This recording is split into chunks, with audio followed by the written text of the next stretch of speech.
I'm Chef Tony Hedrick from LaCole Culinary in St. Louis, Missouri.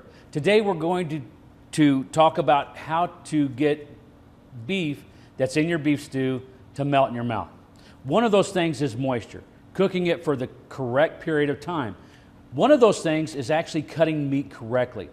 When we look at a cut of meat, such as the chuck roast, we want to make sure that all this subcutaneous fat gets taken off. You'll see that a little bit of white marbling, or the intramuscular fat that's in the meat, is called marbling.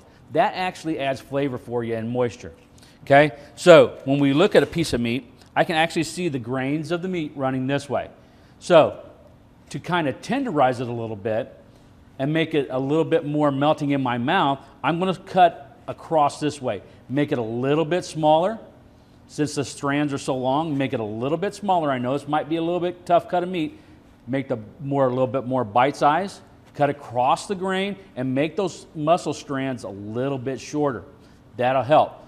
Also, when we put it into our liquid and we cook it, we want to make sure that we don't overcook it, because once those connective tissues in the meat break down, they get tender and then they get tough if they're overcooked. So look, check, pick a piece of meat out of your beef stew, put it between your fingers. If it breaks off, kind of shreds a little bit in your fingers, that meat is completely done. It's not going to get any more tender.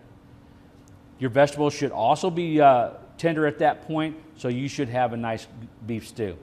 This has been Chef Tony Hedrick from LaCole Culinary in St. Louis, and how to get meat to melt in your mouth in a beef stew. Thank you.